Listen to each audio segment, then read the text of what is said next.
AK. ആന്റണിക്ക് ശേഷം ആ record ഇനി പിണറായിക്ക് സ്വന്തം.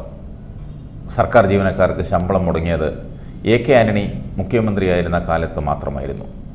ആ റെക്കോർഡ് എ.കെ. ആന്റണിക്ക് സ്വന്തമായിരുന്നു. അതാണിപ്പോൾ പിണറായി വിജയൻ അടിച്ചുമാറ്റിയത്.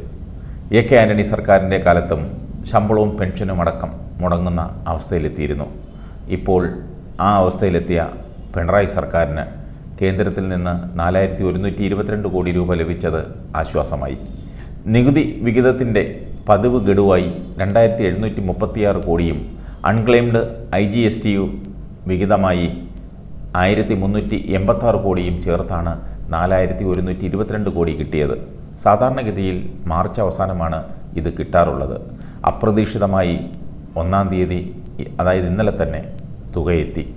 ട്രഷറി ഓവർ ഡ്രാഫ്റ്റിൻ്റെ പരിധി മറികടക്കാതിരിക്കാനും ശമ്പള പെൻഷൻ വിതരണം തുടങ്ങാനും ഇത് സഹായിച്ചു. എന്നാൽ ഇത് മതിയാവില്ല. സാമ്പത്തിക വർഷത്തിൻ്റെ അവസാന മാസമായ ഈ മാർച്ച് കടക്കാൻ ചുരുങ്ങിയത് 22,000 കോടിയെങ്കിലും വേണം.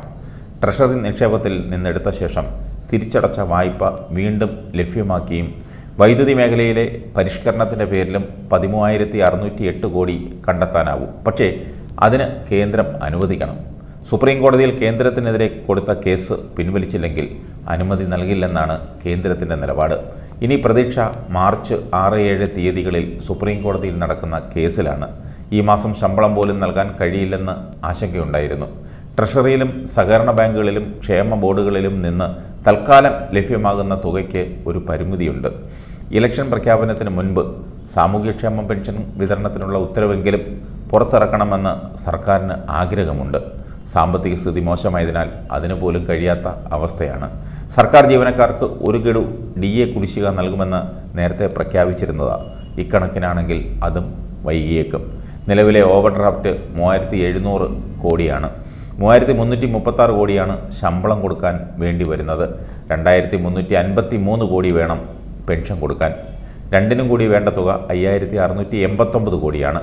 22,000 കോടി മാർച്ചിൽ വേണം. സാമൂഹ്യ പെൻഷൻ്റെ 6 മാസത്തെ കുടിശ്ശിക അടക്കം ഏകദേശം 40,000 കോടിയോളം രൂപയുടെ ബാധ്യതയാണ് സർക്കാരിന് മുന്നിലുള്ളത്. പ്ലാൻ ഫണ്ട്, ബാങ്ക് കുടിശ്ശികകൾ, വായ്പാ തിരിച്ചടവ്, ശമ്പളം പെൻഷൻ വിതരണം, കരാർ കുടിശ്ശിക, ആനുകൂല്യ വിതരണം തുടങ്ങി സാമ്പത്തിക വർഷാവസാനം നിർവഹിക്കേണ്ട ചെലവുകൾക്ക് മാത്രം 22,000 കോടിയോളം വരും. ഇതെല്ലാം കൂടി വരിഞ്ഞ് മുറുക്കുകയാണ് പിണറായി സർക്കാരിനെ. സർക്കാരാണെങ്കിൽ അങ്കലാപ്പിലും. 1-ാം തീയതി മുതൽ 10-ാം തീയതി വരെയുള്ള ദിവസങ്ങളിലാണ് ജീവനക്കാരുടെ ശമ്പള വിതരണം നടക്കുന്നത്. സെക്രട്ടേറിയറ്റ് ജീവനക്കാർക്കും പോലീസിനും മറ്റു ചില വിഭാഗങ്ങൾക്കും 1-ാം തീയതിയാണ് ശമ്പളം വിതരണം ചെയ്യുന്നത്. 15 വർഷത്തിന് ശേഷം അത് ആദ്യമായി ഇന്നലെ മുടങ്ങി. ഇതിനു മുൻപ് എ.കെ. ആന്റണി ഭരിക്കുമ്പോഴാണ് ഈ പ്രശ്നമുണ്ടായത്. സാങ്കേതിക പ്രശ്നങ്ങൾ മൂലം ട്രഷറി സേവിങ്സ് അക്കൗണ്ടുകളിലേക്ക് പണം മാറ്റാൻ കഴിഞ്ഞില്ലെന്നാണ് ട്രഷറി ഡയറക്ടറുടെ വിശദീകരണം.